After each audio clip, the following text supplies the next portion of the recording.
सहनावतु सहनौ भुनक्तु सह वीर्यं करवावहै तेजस्विनावधीतमस्तु मा विद्विषावहै। ओम शांति शांति शांति। पंच महायज्ञों में हमने ब्रह्म यज्ञ की चर्चा की, अतिथि यज्ञ की चर्चा की, बलि वैश्वदेव यज्ञ की चर्चा की, और किसी की करनी है? अब बचा क्या? यज्ञों में तो क्या बचा? पितृयज्ञ की करनी है चर्चा। अच्छा बताओ फिर पितृयज्ञ किसे कहेंगे?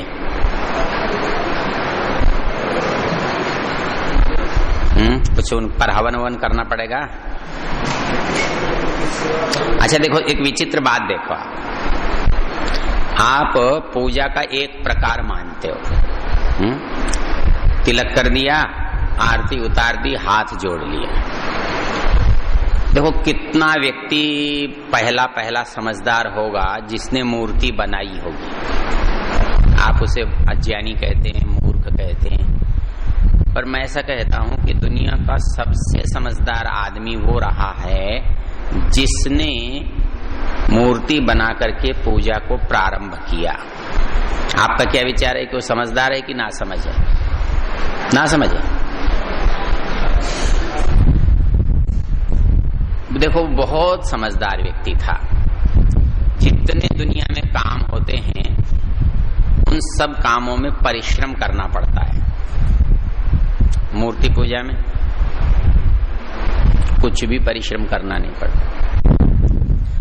कोई काम करो तो उसमें पैसे खर्च करने पड़ते हैं।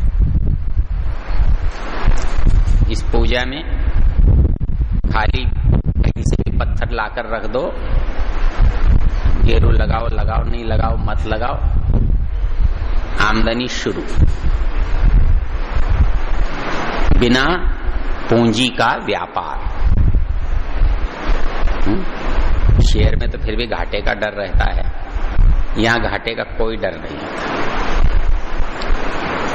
इसके बाद और भी रोचक बात यह है कि काम करते हैं तो जो साथ में काम करने वाला होता है उसको भी कुछ देना पड़ता है।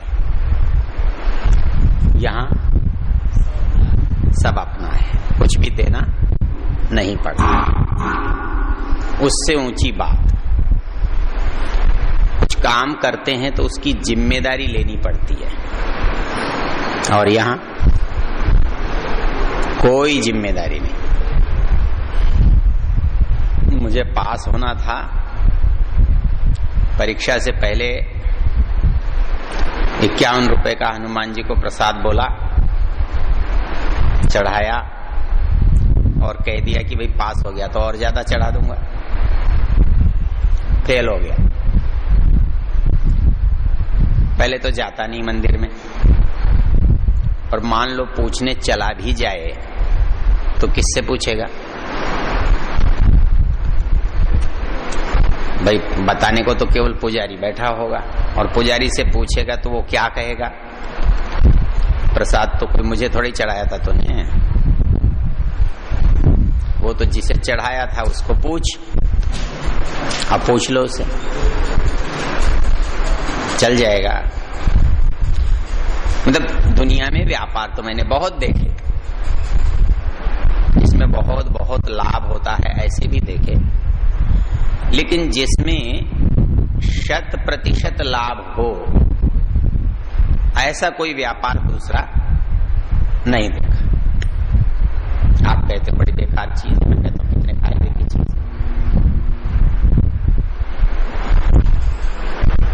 मतलब इससे दूसरा बहुत अच्छा व्यापार नहीं हो सकता। अच्छा आप देखो, किसी वस्तु को और कहीं आप एक बार बेच लोगे, 2 बार बेच लोगे, लेकिन मंदिर में एक वस्तु कितनी बार बिक सकती है? एक नारियल आपने चढ़ाया,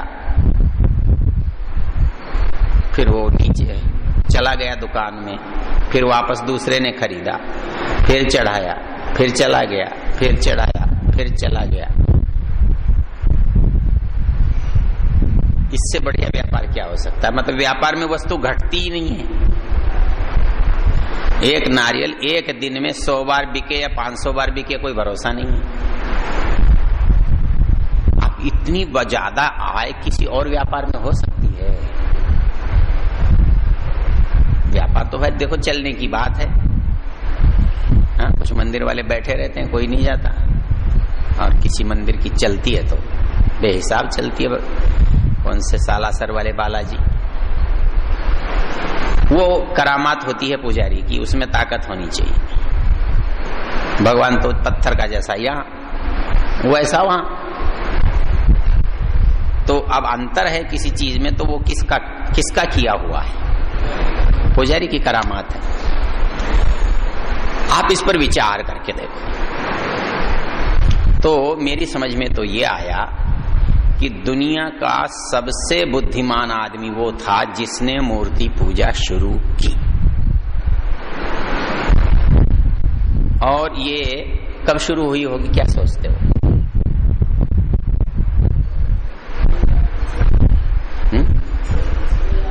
ऐसा, इसका मतलब सत्याप्रकाश भी नहीं पड़ा। हाँ, लेकिन मैं तो ये कहता हूं कि ये उससे भी पुरानी चीज है। क्योंकि जब जब मनुष्य ठगने का सोचता होगा, तो ऐसा तो है नहीं कि दुनिया में ठगी बाद में शुरू हुई होगी, क्योंकि दुनिया में दोनों चीजें लगातार रही हैं शुरू से और अंत तक रहेंगी, नहीं तो दूसरे का मूल्य ही नहीं होगा। ऐसा दुनिया नहीं बन सकती जिसमें केवल अच्छाई हो, क्योंकि अच्छाई नाम ही तब किसी चीज का बन सकता है जब उसके बगल में बुराई हो। तो अज्ञान की उपस्थिति के बिना ज्ञान का कोई मतलब नहीं। जब सबके पास ही ज्ञान है तो कौन किससे विशेष है? किसी को कुछ भी नहीं माता, कहेगा जी तुझे क्या पता, उतना तो मुझे भी पता है। तो इसलिए अज्ञान का होना ही मतलब ज्ञान के लिए आवश्यक है। तो झूठ, सच, ज्ञान, अज्ञान, अच्छा, बुरा, दुनिया में जितनी चीजें हैं सापेक्ष हैं। दूसरे की सत्ता पर दूसरे की सत्ता है, अकेले की किसी की सत्ता नहीं बन सकती। इसलिए अज्ञान की सत्ता भी उतनी ही पुरानी है जितनी सत्ता ज्ञान की। एक वेद मंत्र आता है, अच्छा सा याद करो, किसको याद है? याद है पीछे? हाँ? प्रजापति ने संसार को 2 भागों में बांटा। दृष्ट्वा रूपे व्याकरोत सत्यानृते प्रजापति अश्रद्धाम अनृते अदधात श्रद्धाम सत्ते प्रजापति।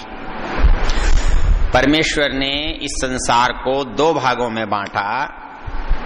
दृष्ट्वा रूपे व्याकरोत, किसमें? सत्य और अनृत में, सत्यानृते प्रजापति अश्रद्धाम अनृते अदधात। अच्छाई स्वाभाविक रूप से सबको पसंद आती है और बुराई स्वाभाविक रूप से सबको खराब लगती है।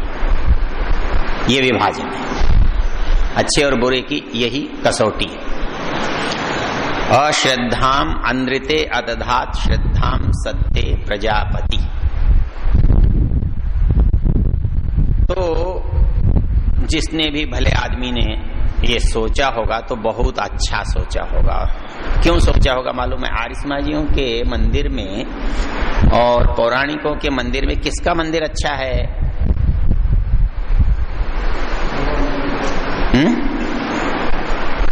किसका मंदिर अच्छा है? आर्यसमाजियों का, जो बंद रहता है, जिसमें आदमी नहीं होता है, जिसमें कुछ भी नहीं होता है, उसका क्या अच्छा होना? देखो वो पौराणिक कितने समझदार हैं, उनको कहीं जाना होता है तो किसी को बैठा कर जाते हैं। मतलब आर्य समाज जी के मंदिर में सबसे बड़ी मुश्किल पता है क्या है? जाए तो करे क्या? वहां तो मंदिर में आप किसी उद्देश्य के लिए जाते हो और जिस उद्देश्य के लिए जाते हो वहां बैठा है। आप यहाँ आश्रम में आए, आचार्य जी नहीं मिले, मंत्री जी नहीं मिले, उपाचार्य जी नहीं मिले, फिर क्या करने आए? लेकिन मंदिर में कोई भी ना हो तब भी कहता है आदमी कौन सा अच्छा हुआ।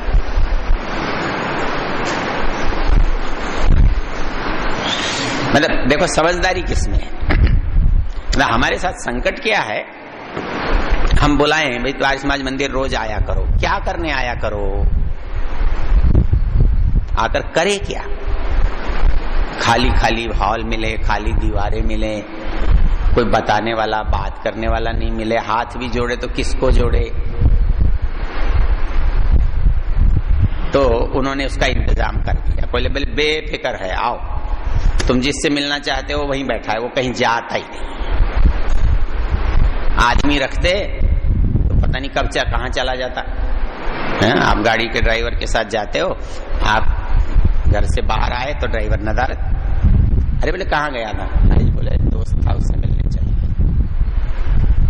अब भगवान को बैठा दिया, बैठ भाई यहाँ। अब बोलो कब तक बैठेगा वो? कोई चिंता की बात नहीं, बेफिक्र कहीं भी चले जाना, ये यहीं रहेगा।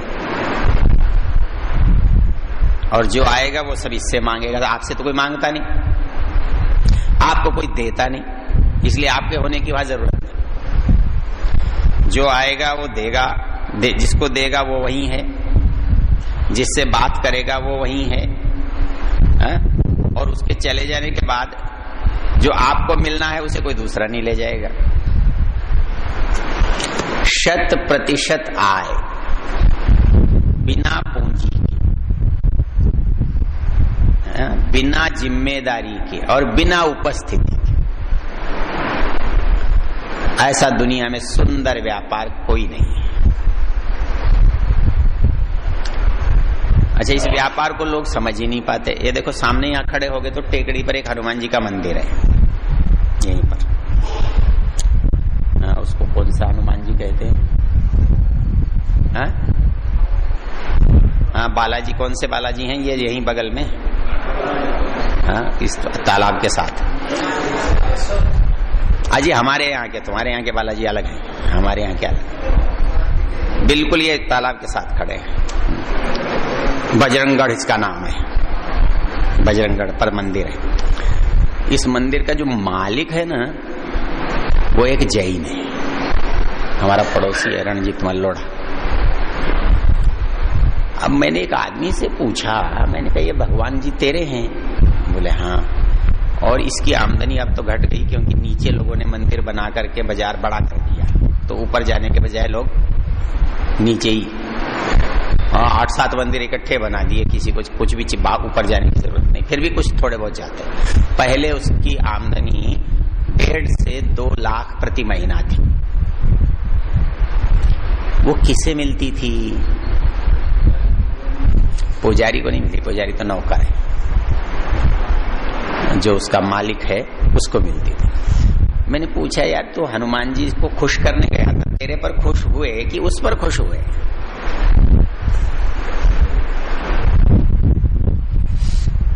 अभी मैंने केरल यात्रा पर लिखा है परोपकारी में, आप में से कोई ग्राहक नहीं हो तो बनना, कि केरल में जो सबसे बड़ा मंदिर है गुरुवायूर, उस मंदिर की आमदनी जो है 460 करोड़ रुपए वार्षिक है। कितनी? उससे जो छोटा मंदिर है उसकी भी लगभग 150-200 करोड़ है।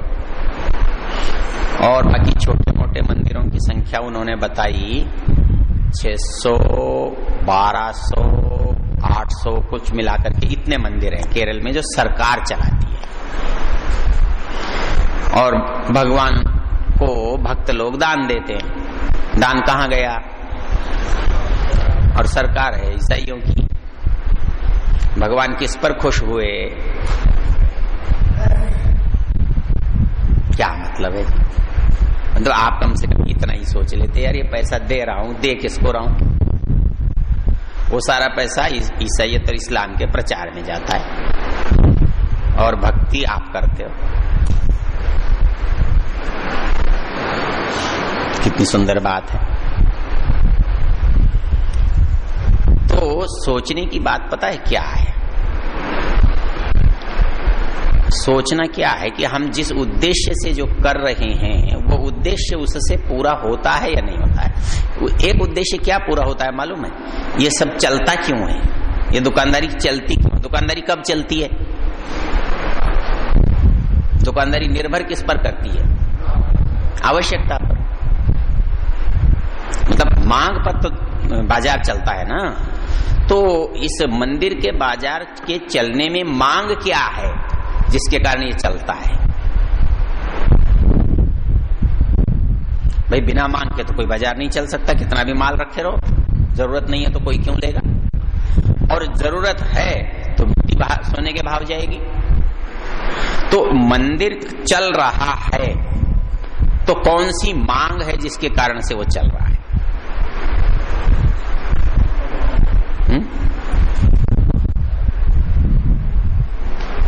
ये कोई उत्तर नहीं है।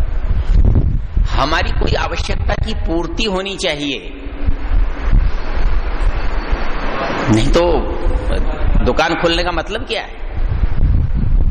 क्या आवश्यकता पूर्ति होती है?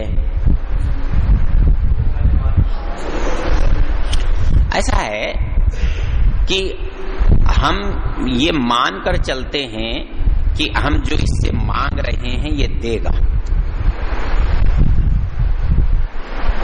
और वो तो बाद में देगा, तो कीमत तो पहले देनी पड़ेगी ना। और कोई ऐसा बनिया है कीमत ले ले और माल ना दे, तो जिंदा हो तो लड़ भी लो, पत्थर से क्या लड़ोगे? अच्छा एक सवाल बताओ, दरगाह में लोग क्यों जाते हैं और हिंदू ज्यादा जाते हैं? क्यों जाते हैं? एक बात बताऊं, एक पौराणिक भाई से मेरा सवाल हो रहा था। मैंने कहा देखो, तुम एक बात भूल जाते हो, और वो ये भूल जाते हो कि मेरी मूर्ति तो भगवान है, चाहे वो शिव की है, चाहे भैरव की है, चाहे किसी की भी है, देवी की है, मेरी मूर्ति तो क्या है? भगवान है, और ये मुसलमान की नहीं है। ऐसा कैसे करोगे? इसका निर्णय कैसे करोगे? ये कैसे करोगे कि ईसा की मूर्ति तो भगवान नहीं है, क्योंकि वो हिंदू नहीं है, और हिंदू की मूर्ति भगवान है? इसका फैसला कैसे करोगे?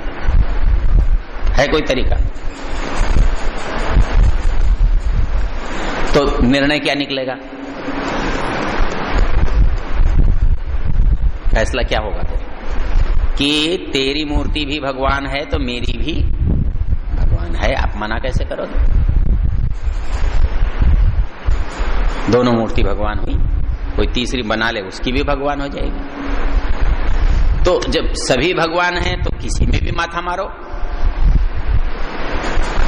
इसलिए हिंदू को ये फर्क नहीं पड़ता कि वो मुसलमान के यहाँ माथा मारता है, ईसाई के यहाँ मारता है, कि अपने मंदिर में मारता है, क्योंकि दोनों सब जगह उसे भगवान लगता है। क्योंकि अंतर कैसे करोगे? किस आधार पर करोगे कि ये तो भगवान है और ये नहीं है? उसके लिए तो बैल भी भगवान है, सुअर भी भगवान है, कुछ और भी हो तो भगवान है, आदमी है तो भी भगवान है, कोई फर्क नहीं पड़ता, है तो है। तो जब उतने सब भगवान हैं तो किसी की भी कोई पत्थर है वो भगवान है, उसमें क्या परेशानी है? इसलिए जो लोग ये समझते हैं कि हमारी तो ठीक है और उनकी गलत है, वो अज्ञान में है। क्योंकि आप एक गलती तो करवाना चाहते हो और दूसरी को मिटाना चाहते हो, ऐसा हो नहीं सकता। इस पर एक मैंने रोचक सवाल पूछा, मूर्ति किस चीज की बनी होती है? सामान्य रूप से पत्थर की। एक ऐसे भगवान जी हैं जो लकड़ी के हैं, कौन से? जगन्नाथ। पुरी के जो भगवान जी हैं ना, वो लकड़ी के बनते हैं, और वो कितने साल में बदलते हैं? 12 साल। 12 साल में उनका विग्रह बदल जाता है। विग्रह शरीर को कहते हैं। उसको उठा के पीछे फेंक देते हैं, पीछे बना हुआ है उनका कूड़ागर, उसमें गाड़ देते हैं, नए को लगा देते हैं। भगवान का भी पुनर्जन्म होता है। अच्छा, अब सवाल एक कि भगवान लकड़ी या पत्थर है या भगवान जो उसमें आपने आकृति खोदी है उसमें है, किसमें होगा? सोच लो। आकृति में। ये कहते हैं पत्थर में, आप कहते हो आकृति में। दोनों में से कौन सा ठीक है, जरा सोच के देखो तो। वो झगड़ा छोड़ो, मंदिर में आओ, मंदिर में बैठो बाकायदा। ऐसा है कि जब कोई चीज आप कर रहे हो तो उसका जो पक्ष है ना, वो मानकर चलो। पहले आप एक अच्छे मूर्ति पूजक बनकर बात करो, उसके पीछे डंडा लेकर खड़े होकर बात मत करो। एक बड़ा श्रद्धालु भला उपासक है, ये मानकर बात करो, क्योंकि तभी उसका उचित उत्तर आपके मन में आएगा, नहीं तो आएगा नहीं। आप तो विरोधी क्या उत्तर देगा? हमने पूजा की है, हमारे लिए महत्व आकृति का है कि वस्तु का है? देख लो, आप सोच लो। आकृति का है। आकृति विशेष का है कि आकृति सामान्य का है? देखना, फिर आप गड़बड़ करोगे। यदि आकृति विशेष मानोगे तो आकृति एक ही भगवान होगी, बाकी आकृतियों को फिर आप भगवान नहीं कह पाओगे। यहां तो बहुत आकृतियां हैं। बात मेरी समझ रहे हो ना? मतलब यदि चेहरे से भगवान की पहचान होती है तो चेहरा सामान्य से भगवान की पहचान करते हो कि चेहरे खास चेहरे से भगवान की पहचान करते हो? यदि खास चेहरे से भगवान की पहचान करते हो तो जितने बेखास हैं वो भगवान नहीं होंगे। क्या करोगे? ऐसा तो है नहीं। यहां तो जितनी पता नहीं कितनी आकृतियां हैं आपके भगवानों की। तो इसलिए ये आपका नियम नहीं बना कि भगवान जो है आकृति विशेष वाला है, ये नियम नहीं बना। तो आकृति सामान्य में फिर कोई भी भगवान हो जाएगा, किसी की भी आकृति हो जाएगी, उसमें हिंदू मुसलमान ईसाई सिख कुछ भी बचेगा नहीं। अब इसका फैसला होना बड़ा मुश्किल है। और यदि वस्तु में भगवान मानोगे तो भी समस्या वही की वही रहेगी। क्या? मेरी वस्तु भगवान है, यदि मेरी लकड़ी, मेरा पत्थर, मेरा कागज भगवान है, तो दूसरे ने उसमें जो बना रखा है वो पत्थर कागज उसके पास भी है, वो भगवान क्यों नहीं? तो यही गड़बड़ होती है। तो जब हम एक मंदिर में माथा झुकाते हैं तो दूसरे में भी झुकाते हैं, दूसरे में झुकाते हैं तो तीसरे में भी झुकाते हैं। इसलिए बेचारे हिंदू की एक बड़ी विचित्र परेशानी होती है। औरों का तो एक जगह है, एक अफसर होता है, इनके अफसरों का ही पता नहीं कितने हैं। जब कभी मैं कॉलेज जाता था, कोई साथी मुझे बैठा ले जाता था, तो रास्ते में कई ऐसे होते थे जितने मंदिर आते थे सबको हाथ जोड़ते थे, सबको सिर झुकाते थे। मैंने कहा यार ये तो बड़ा मुश्किल काम, किसी एक को अफसर मान ले भाई, एक को झुका ले, खिला ले, पिला ले। अब हर एक के साथ कैसे करेगा तू? सारे रास्ते में खड़े हैं तो अब तू रुकता जाएगा। अब एक बात अनुभव करना, हिंदू के मंदिर में एक आध मूर्ति से गुजारा नहीं होता, बहुत मूर्तियां मिलेंगी और हर भक्त ये चाहता है कि उसकी मूर्ति होनी चाहिए। साईं बाबा की भी होनी चाहिए, हनुमान जी की भी होनी चाहिए, किसी और जो जितने जितने भगवान, और भगवानों का भी सीजन चलता है। इन दिनों किसका चल रहा है? साईं बाबा। राम खत्म हो गया, कृष्ण खत्म हो गया, शिव खत्म हो गया, देवी खत्म हो गई, बालाजी भी पीछे छूट गए। अब जिसको देखो साईं, साईं राम और साईं ओम साईं, शिव, सब साईं, मतलब साईं। ये क्या है? ये सब व्यापार है, और व्यापार को व्यापारिक ढंग से जब किया जाता है तो बढ़िया चलता है। और इस व्यापार को कुछ लोग बहुत अच्छे ढंग से चला रहे हैं, व्यवस्थित ढंग से। तो उसका परिणाम यह है कि एक भगवान बाजार से बाहर गया, दूसरा आ गया। फिर आप क्या करोगे? अपने पुराने भगवान को बदल दोगे। जा भाई, तेरे से अब काम नहीं चल रहा है, तू जा। फिर आजकल साईं का भक्त कोई बना कि नहीं? आपने नहीं बना, बनना चाहिए ना। सबसे उसमें भी विचित्र बात क्या होती है कि जब आप जीवित मनुष्य को भगवान मानते हो एक, फिर वो मर जाता है तो वो ज्यादा बड़ा भगवान बना देते हो। जीवित था तो थोड़ा कम था और मर गया तो ज्यादा बड़ा भगवान हो। एक बार क्या हुआ, एक व्यक्ति मुझे ऐसे ही मिल गया यात्रा में। इंजीनियर था, ब्राह्मण था, तो उसके ब्राह्मण होने का उसे बड़ा अभिमान था। बस में तो दूर बैठा था, इसलिए मैं कुछ बोल नहीं सका। नीचे उतरा, शाम का समय था, टेम्पो में बैठे, दोनों एक ही जगह बैठ गए, एक ही जगह तरफ निकल रहे थे। मैंने पूछा भाई कहाँ से आया है? बोला ONGC बड़ौदा में इंजीनियर। क्या नाम है? बोला कोई शुक्ला होता है। उल्टी दिशा में क्यों जा रहा है? बड़ौदा तो पश्चिम में है, तू इधर क्या करने आ रहा है? बोले दरगाह में माथा टेकने आया। क्या लेगा दरगाह में? बोला अपने लिए तो सभी भगवान अच्छे हैं, हम तो सभी में श्रद्धा रखते हैं। मैंने कहा हाँ बहुत ही अच्छे। वो जो जूता मारता है उसमें भी उतनी श्रद्धा रखते हो, जो रोटी खिलाता है उसमें भी उतनी श्रद्धा रखते हो, बहुत अच्छे हो। तो बोला साहब जी ऐसे क्यों बोला आप? मैंने कहा तू दरगाह में क्या करने जाएगा? वो दरगाह में जो बैठा है ना तेरा, वो कौन है तू जानता है? बोला मुझे क्या पता। मैंने कहा फिर करने क्या जा रहा है? पता ही नहीं। मैंने कहा मैं बताऊं तुझे? बोला बताओ। मैंने कहा इस देश का जो सबसे बड़ा दुश्मन था उसका है वहां मोहम्मद गौरी के जासूस की मजार है, क्या देगी तुझे?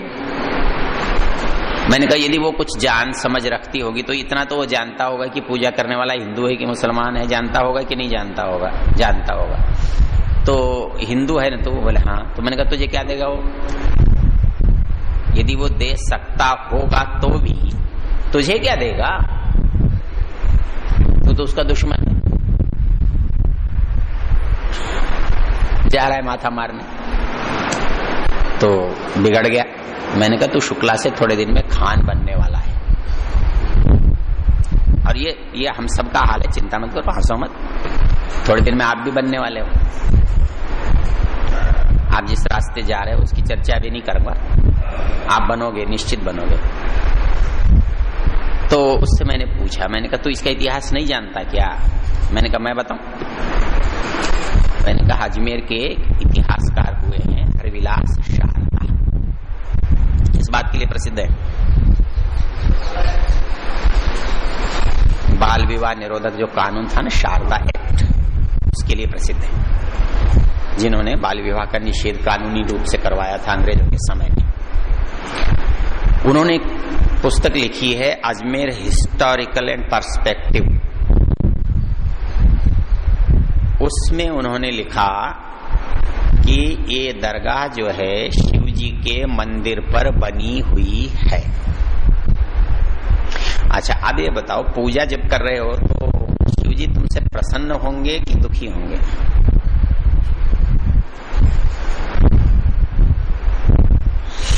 हमारे यहाँ एक कॉलेज के लेक्चरर ने ये लिख दिया कि इसके नीचे वो शिव जी का मंदिर है, तो सरकार ने उससे स्पष्टीकरण मांग लिए, तुम सांप्रदायिक भावनाओं को भड़काते हो।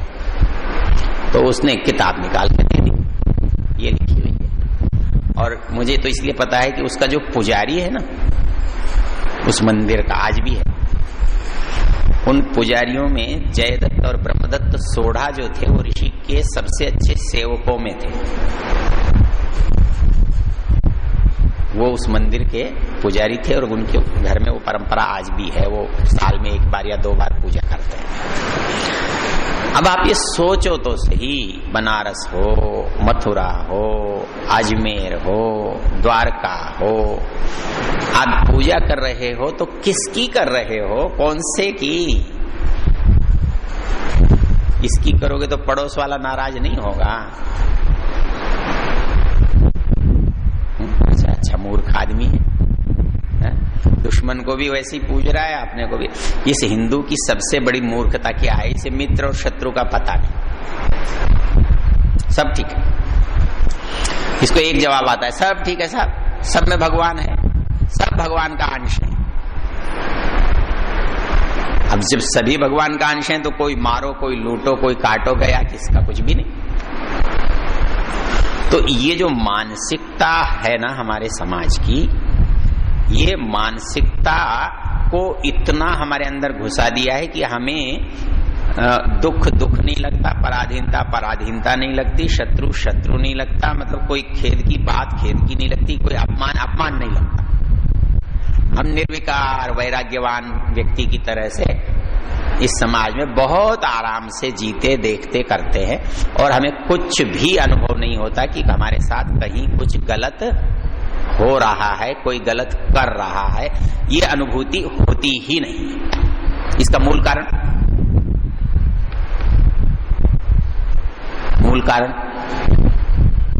मूर्ति पूजा। इसका मूल कारण है मूर्ति पूजा। क्यों? कि आपने सब कुछ उसके भरोसे छोड़ रखा है, वो करेगा तो फिर मुझे क्यों करना है, उसका काम है, वो करेगा जब करेगा। तो मंदिर में जब आप जाते हो तो आप ये मान कर जाते हो कि मुझे तो देखो कुछ करना है नहीं, जो क्या करना है वो इसको बताने आया हूं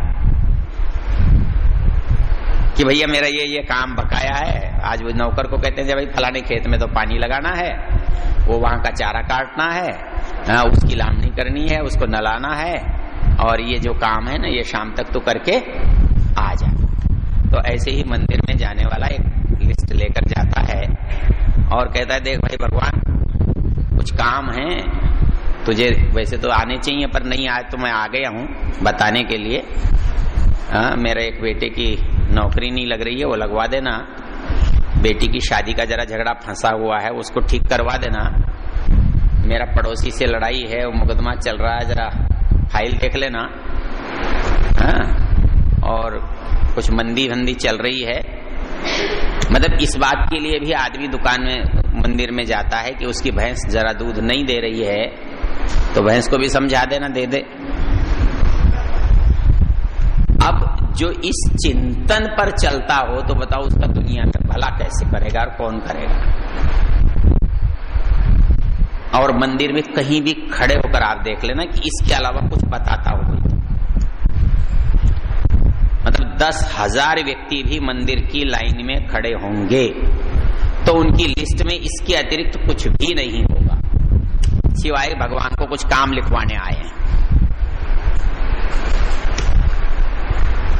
तो मैं एक बात पूछता हूं, मैंने कहा यार भगवान को इतनी लंबी लिस्ट देते हो पर दुकान में बैठने क्यों जाते हो? वो भी भगवान को बता दे यार कोई ग्राहक फला आएगा, उसका माल दे देना, गले में पैसे रख लेना, मैं शाम को आऊंगा तब ले लूंगा। वहां क्यों नहीं करते? अभी तो करना चाहिए ना। मतलब मैंने कहा ये देखो भगवान का विकल्प हो सकता है, मूर्ति क्या है? तो यार मैंने कहा एक गाय बांध लेना, वो पत्थर की दूल है। जब भगवान का विकल्प हो सकता है तो दुनिया में ऐसी कौन सी चीज है जिसका विकल्प नहीं हो सकता? मैंने कहा बेकार चारा खिलाता है, चरवाने बेचता है, नकली दूध पीता है, मतलब क्या निकला है? रख ले एक पत्थर की गाय, सवेरे सवेरे धो लिया कर। तो वो मेरे पर हंसेगा कि नहीं हंसेगा? और खुद मंदिर में जाएगा तो तब मुझ पर नहीं क्यों हंसेगा? तब मैं उस पर हंसूंगा तो मुझे नाराज हो जाएगा। अच्छा दोनों में अंतर क्या है वैसे?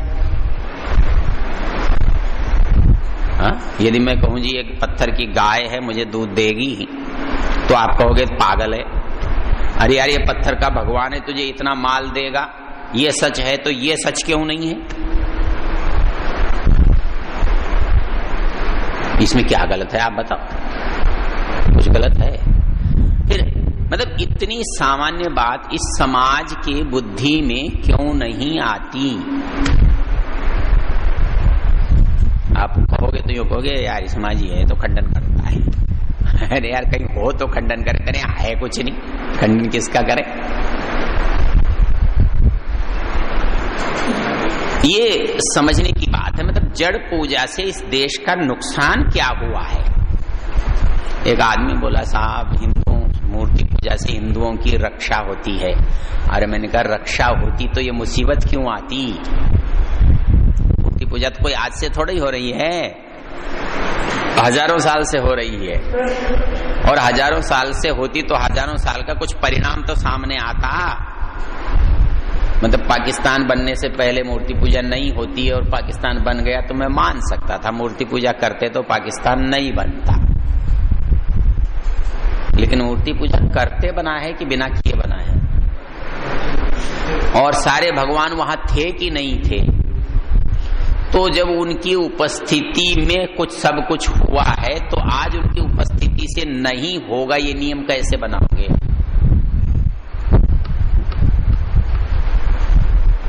बड़ा आश्चर्य होता है। यहाँ क्या हुआ, दरगाह में जैसे आप आते हैं तो भाई देखने जाना की इच्छा रहती है, देखने जाते हैं, चाहे पुष्कर का मंदिर हो चाहे दरगाह हो। कुछ लोगों को मैंने दिखाया, देखते देखते मैं भी थक गया तो किसी को ले गया तो मैंने कहा जाओ देखो। बाहर खड़ा था तो जैसे अपने पंडे होते हैं ऐसे यहाँ खादिम होते हैं। खादिम मेरे से बोला आप अंदर क्यों नहीं जाते। मैंने कहा क्या करूंगा अंदर जाके। बोला मन्नत पूरी होती है। मैंने कहा मन्नत मैं तुझे बता देता हूं, तू मांगा और पूरी करवा दे। तू तो इसे खुदा नहीं मानता, मैं खुदा भी मान लूंगा और कल से यहीं बैठ जाऊंगा, मुझे तो कोई ऐतराज है नहीं। वो भगवान ठीक काम करता है उसके यहाँ रह लूंगा, ये ठीक कर देगा तो इसके यहाँ रह लूंगा, अपने तो काम से मतलब है। बोला बताओ। मैंने कहा मैं इस देश का भला चाहता हूं, कितने दिन में हो जाएगा। वो खादिम ऊपर नीचे देखता है। बोला ये तो कोई मन्नत नहीं है। मैंने कहा इससे छोटी मन्नत मेरे पास नहीं है, बाकी का गुजारा तो मेरा ठीक चल रहा है। कोई चीज बड़े आदमी से मांगो तो छोटी क्यों मांगो। हाँ? बड़े आदमी से टुटपुंजिया चीज मांगो, क्या मतलब है, उसकी भी बेइज्जती और अपनी भी बेइज्जती। तो इसलिए कोई चीज मांगो तो ऐसी मांगो जिसमें उसका बड़प्पन भी निभे और हमारा काम भी बने। मैंने कहा तो इस देश का मैं उद्धार भला कुछ चाहता हूं, कब होगा। तो खादिम बाहर से ही बोला कुछ नहीं होने वाला, तुम जाओ। आप बताओ भगवान का मैं क्या करूं। मुझे और उनकी शर्त तो मानता है और मेरी मानता ही नहीं, मेरी सुनता नहीं। इसलिए जो जड़ की पूजा हम कर रहे हैं ना, स्वामी जी महाराज लिखते हैं कि जड़ की पूजा करते करते हमारी बुद्धि भी जड़वत हो गई, हमें कुछ लगता ही नहीं। अच्छा इस बात में जरा मैं थोड़ा सा चुटकी लेता हूं तो कुछ लोग नाराज हो जाते हैं, तो आप में कोई नाराज होने वाला हो तो कोई चिंता की बात नहीं है। एक दिन मैंने एक महिला से पूछा, मैंने कहा कि आप क्या भगवान जी हैं। बोले हाँ हैं। कितने साल के हो गए। तो वो चौंकी, बोले कितने साल के। मैंने कहा हाँ जैसे आपका बच्चा 10 साल का हो गया, आपकी उम्र 40 साल की हो गई, आपके पति 45 साल के हो गए, तो ये भगवान भी कुछ साल का हो गया होगा ना। मतलब कब स्थापित किया था। बोले 5 साल का हो गया। मैंने कहा कुछ अब हाथ पैर हिलाने लगा कि नहीं। तो बोले आप अजीब बातें करते हो। अरे मैंने कहा भली मानस, तेरा बेटा एक समय रोटी नहीं खाता तो तुझे चिंता होती है कि नहीं होती। तू डॉक्टर के पास जाती है कि नहीं जाती, डॉक्टर से पूछती है कि नहीं पूछती, बेटा को खाया पिया नहीं लग रहा है, बच्चे को भूख नहीं लगती है, कई दिनों से वजन भी नहीं बढ़ा है, कद भी बहुत नहीं बढ़ पाया है, तो चिंता होती है कि नहीं। बोले होती है। तो मैंने कहा इसकी क्यों नहीं करती। इसको खाया पिया कुछ लगता है नहीं लगता है, कद वद बढ़ा है कि नहीं बढ़ा है, कुछ ज्ञान अच्छा कुछ बढ़ा है कि नहीं बढ़ा है। मैंने कहा इसको नहीं पूछना चाहिए क्या। मैंने कहा कमाल है, आप तो चेतन मान रहे हो उसको, और चेतन में और अचेतन में अंतर क्या है। भाई मैं मर गया तो कहोगे कि अब ये जड़ है, तब क्या होगा? मैं हिलूंगा नहीं, डुलूंगा नहीं, बोलूंगा नहीं, देखूंगा नहीं, खाऊंगा नहीं, पीऊंगा नहीं, यही तो है। अब यदि मूर्ति चेतन है तो ये काम करती तो होगी ना, खाना पीना बोलना हिलना डुलना कुछ करती होगी। भाई चेतन होने में और अचेतन होने में जो अंतर है वो पता लगना चाहिए कि इस समय वह चेतन है, इस समय अचेतन है। मनुष्य का पता लगता है, मर गया शरीर अचेतन है, जड़ है, पता लगता है। चेतन है तो भी पता लगता है। आगे कोई हमको कहता है लेट तो जब हमारे घर में ले जाऊंगा, ऐसा तो हमसे कोई नहीं कहता है?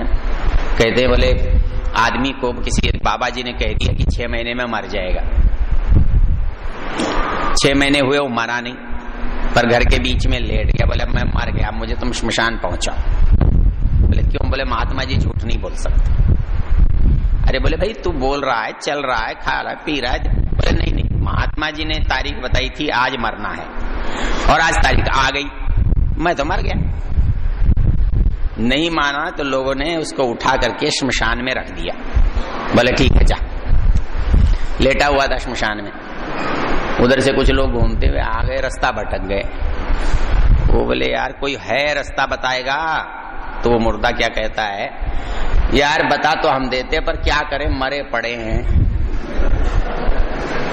रास्ता तो हम बता देते, तो हमारा हाल ये है, हम बता तो बहुत कुछ देते पर क्या करें, मरे पड़े हैं। हमने ये मान लिया हम तो मरे हुए, क्या करें? तो मैं पूछता हूं कि ये मूर्ति जड़ है या चेतन है? वो कहते हैं जी इसमें पहले जड़ थी। मैंने एक से पूछा, मैंने कहा कि किसी बच्चे को छीनी हथौड़े से बना सकते हो? कुछ आंख वाँख टेढ़ी बेढ़ी हो जाए तो छीनी कैंची लेकर के जरा माँ कह दे जरा ला इधर ठीक कर दो, जैसे कुर्ता ठीक करते हैं वैसे ही ठीक कर दो। मैंने कहा फिर वो मूर्ति बनाने वाला छीनी हथौड़े से ठीक करता है, फिर दर्द नहीं होता क्या? बहुत मारता है वो, चमकाने के लिए उसे क्या क्या करना पड़ता है।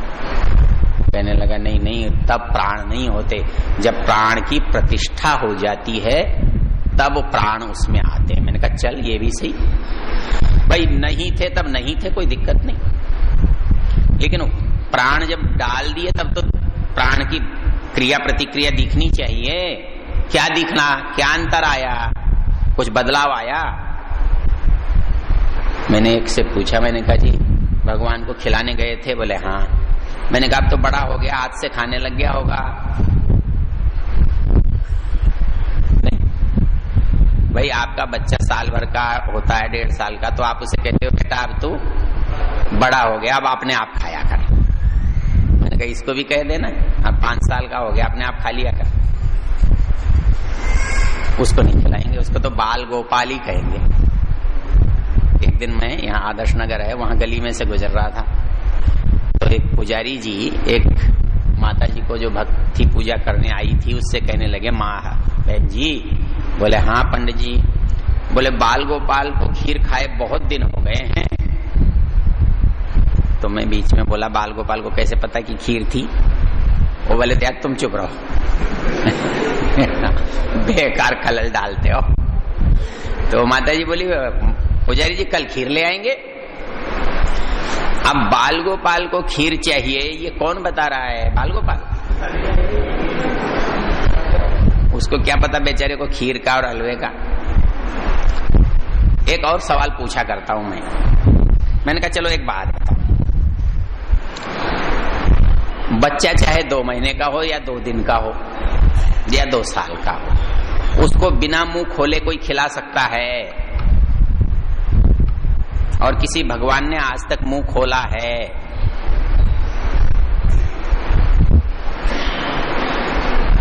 और खिलाते हो तो झूठे नहीं हो, झूठ मूठ को नहीं खिलाते हो। कल एक सज्जन आए थे ना हमारे, ओम मुनि जी। अब तो उनकी बच्ची बड़ी हो गई, अब तो 6ठी 7वीं में आ गई। वो छोटी सी थी, 3 साल की। उनके घर में रोज हवन होता था। तो एक दिन वो अपनी गुड़िया को लेके बैठी, हलवे में जब प्रसाद मिला तो कहने लगी गुड़िया खा ले, गुड़िया खा ले, गुड़िया खा ले। गुड़िया ने नहीं खाया। उसको गुस्सा आया, उसने गुड़िया को उठाया, दीवार में दे मारा। मेरा कहना ही नहीं मानती। तो जितने वो सब बैठे थे ना हमारे जैसे, नादान है बच्ची, क्या है, नादान है, छोटी है, ये जानती नहीं है कि गुड़िया खाती नहीं है। तो हमारे मुनि जी को मौका लग गया, बोले तुम 70 साल के बुढ़े समझदार हो ना,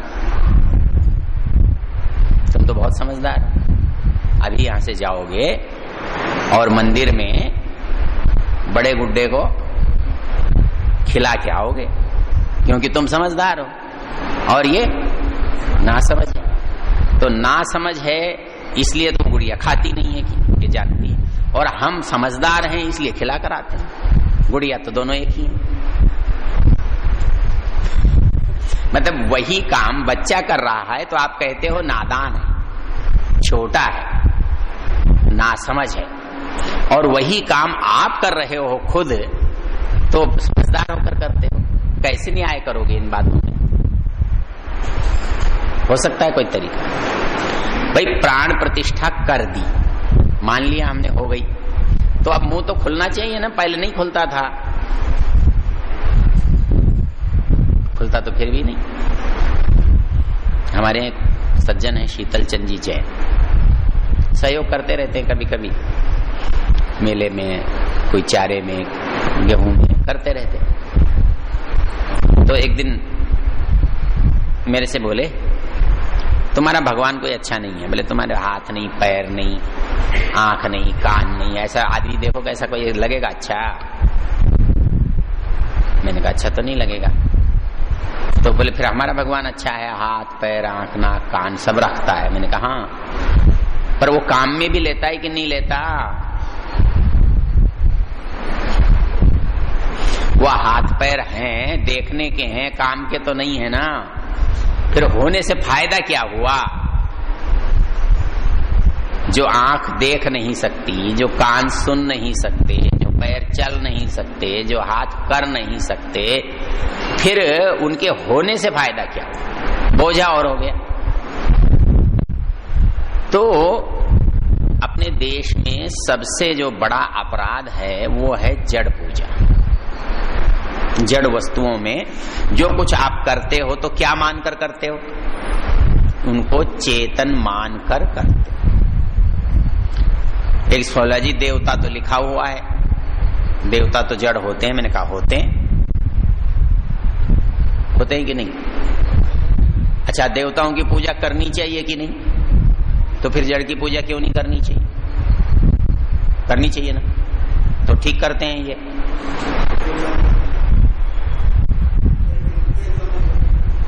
भाई देवता हैं और देवता पूज्य हैं, जड़ हो या चेतन हो, तो जड़ की पूजा होगी कि नहीं होगी? पूजा तो करनी पड़ेगी, देवता है। या तो देवता मत मानो, और देवता मानते हो तो पूजा करोगे, पूज्य तो है।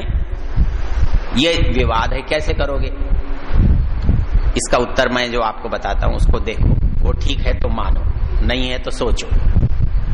मैंने इसको कहा, मैंने कहा भाई देवता जड़ भी हैं और देवता, तो मुख्य भेद हो गए दो, देवता जड़ और देवता चेतन। इनके और क्या भेद हो सकते हैं? सोचो। देवता साकार, देवता, तो कुल कितने भेद हो गए? देवता जड़, देवता चेतन, देवता साकार, देवता। अब जब इतने भेद है तो पूजा एक जैसी कैसे होगी?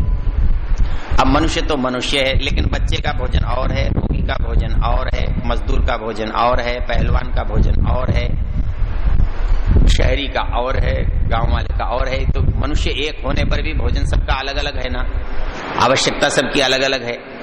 तो जब देवता हैं तो सबकी पूजा एक जैसी कैसे हो सकती है? कि जबकि कोई साकार है, कोई निराकार है, कोई जड़ है, कोई चेतन है, तो उनकी पूजा भी अलग अलग होनी चाहिए। कैसे करोगे?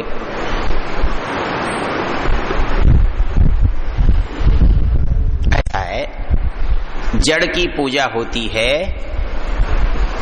कौन बोलेगा? सदुपयोग और सुरक्षा से।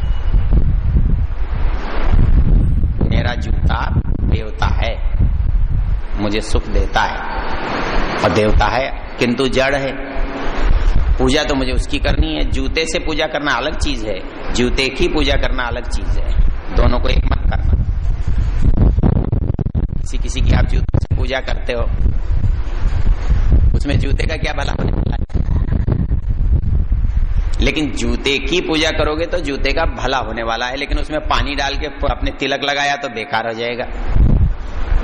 उसकी पूजा फिर क्या करोगे? उसकी पूजा है सदुपयोग और सुरक्षा।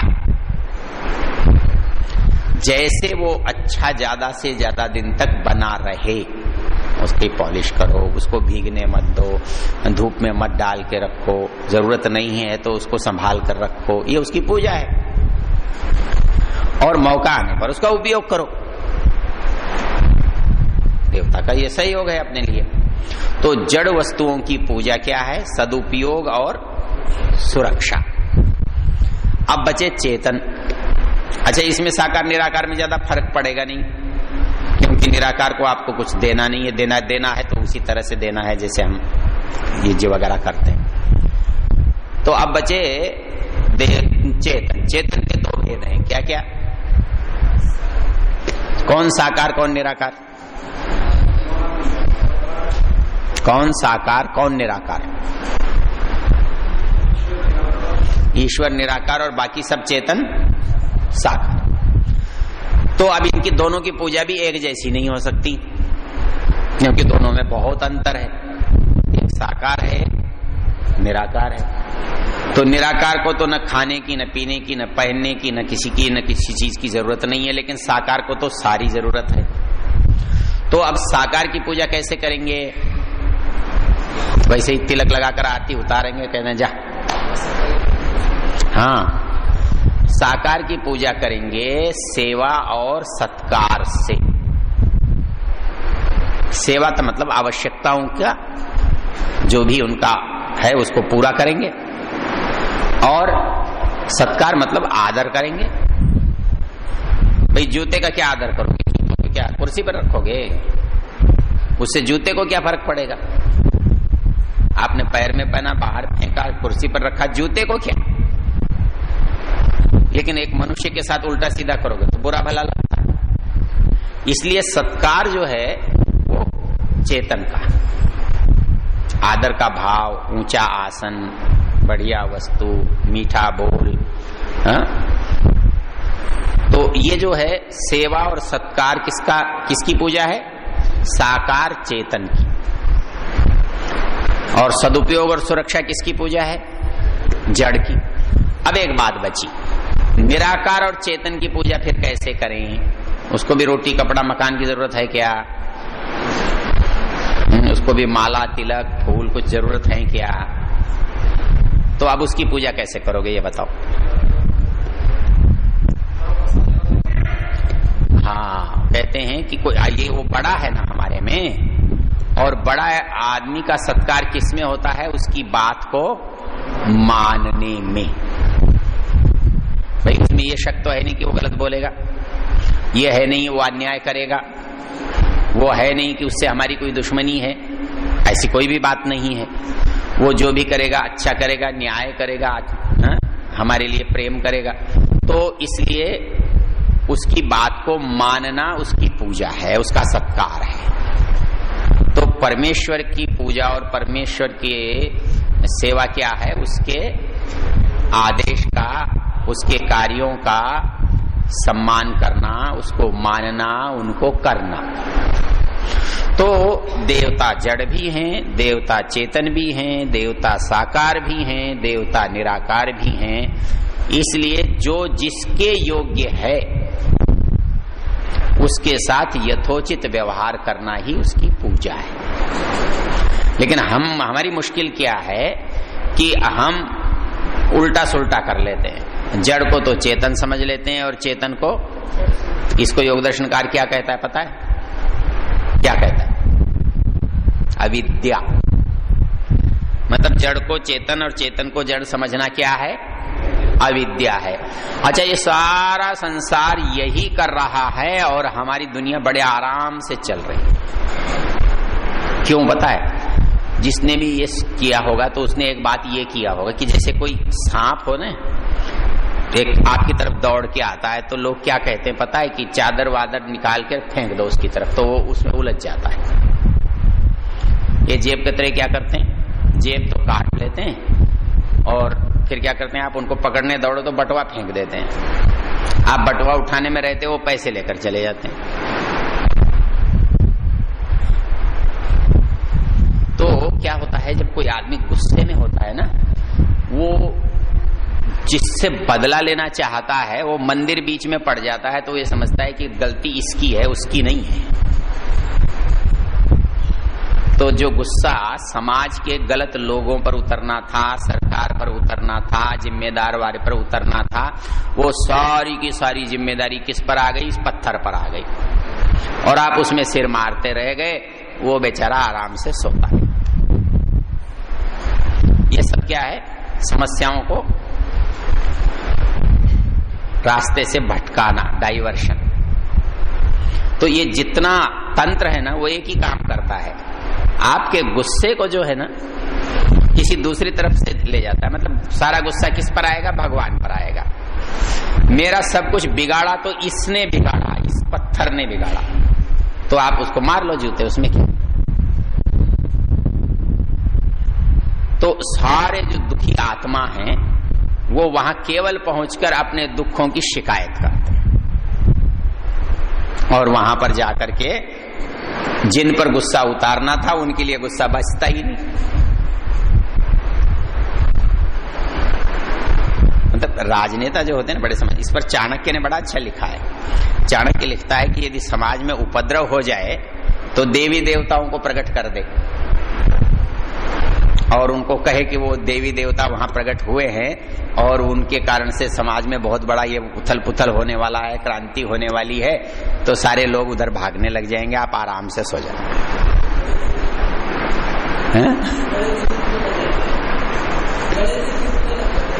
गणेश जी का दूध पीने की अभी तक चिंता है क्या?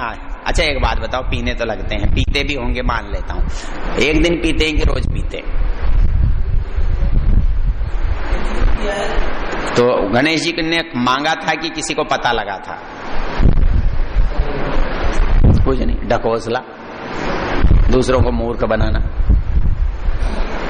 मैंने पूछा जी गणेश जी ने दूध पिया आपके? बोले हाँ जी हमारे मंदिर में पिया। मैंने कहा गणेश जी ने मांगा था कि तुझे स्वप्न आया था? भाई बच्चे को भूख लगी है तो या तो बच्चा मांगता है या माँ सोचती है कि इसे भूख लगी होगी। क्या हुआ था? फिर एक ही दिन क्यों हुआ?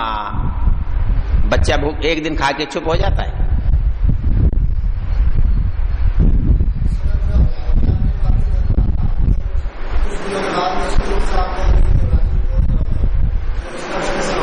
लंबा हो जाएगा ना, समय हो गया है, 1 घंटा पूरा हो गया है भोजन का जो है ना। फिर क्या होगा, फिर किसी दिन देख लेंगे। वो थोड़ा प्रकरण लंबा है, वो होगा तो जरूर होगा, बिना भाषण के भी वह हो जाएगा। वो तो मतलब हम जिस रास्ते जा रहे हैं, वो एक आदमी जो है ना लकड़ी काट रहा था और लकड़ी काटते हुए बैठा उधर था जिधर से डाल गिरती है। नीचे से महात्मा जी जा रहे थे। महात्मा जी ने कहा रे मरेगा तू गिर के?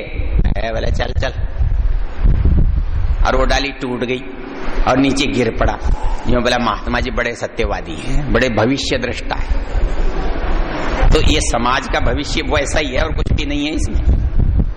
ये जिस रास्ते जा रहा है ना, वो परिणति वहां होनी है, इसलिए कह रहा हूं मैं उस बात को। तो चलो बहुत समय हो गया, कुछ छोटी मोटी बातें हैं। उद्देश्य मेरा कुछ और बताना नहीं है, केवल ये कहना है कि आप सोचने को कुछ बल दो।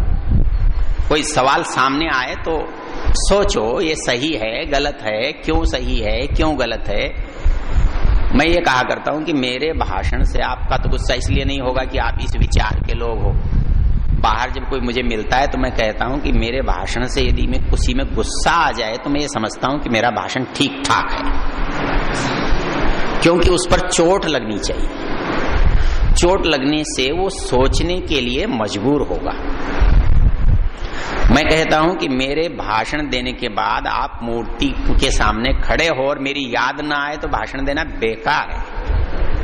मतलब नहीं है कुछ। और आपके मन में ये आए कि भाई उन्होंने कहा था, इसका हाथ पैर उठा नहीं, मुंह खुला नहीं, मैं समझूंगा कि मेरा भाषण ठीक हो गया। ठीक है ना?